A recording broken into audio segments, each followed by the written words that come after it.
During the summer of 1802, Europe was at peace for the first time in 13 years. The Treaty of Amiens had ended what would later be seen as the opening round of the Napoleonic Wars.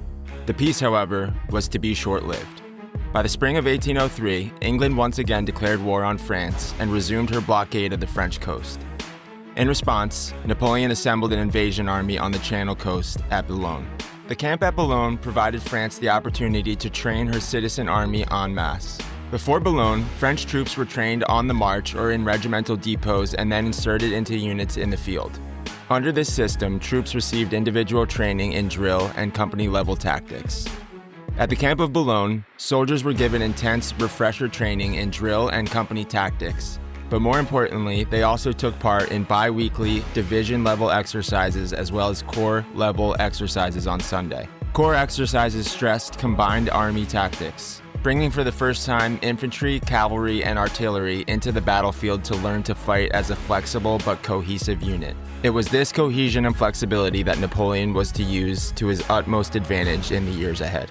While the Grande Armée trained for the invasion of England, the Russians and English were themselves hard at work rebuilding a coalition to keep Napoleon occupied on the continent.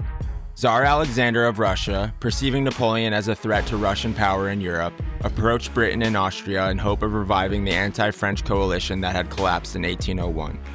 At first, the Austrians, who had already lost substantial territory and prestige in earlier efforts against Napoleon, balked at the idea of renewing the war. But finally, bowing to Russian pressure, Austria signed a treaty with Russia on November 4, 1804. Alexander also approached King George of England and Gustavus III of Sweden, forming the Third Coalition. The Allies planned to take advantage of Napoleon's preoccupation with England and move against France while the bulk of its army was encamped on the Channel coast.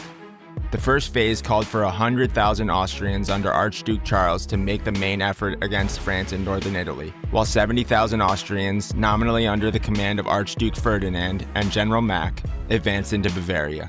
This forced Bavaria to join the Allies while simultaneously moving into a position to threaten Napoleon's line of communications when he moved against the expected target, Archduke Charles. As these forces were moved into place, two Russian armies of 40,000 troops each under Marshal Kutuzov and General Buxhowden were to advance through Bohemia to reinforce Mack in Bavaria. This combined Austrian and Russian force would then push forward through the Black Forest and Swabia towards Strasbourg, trapping Napoleon's army in southern France. The Allied plan had many flaws, which Napoleon would exploit to the fullest.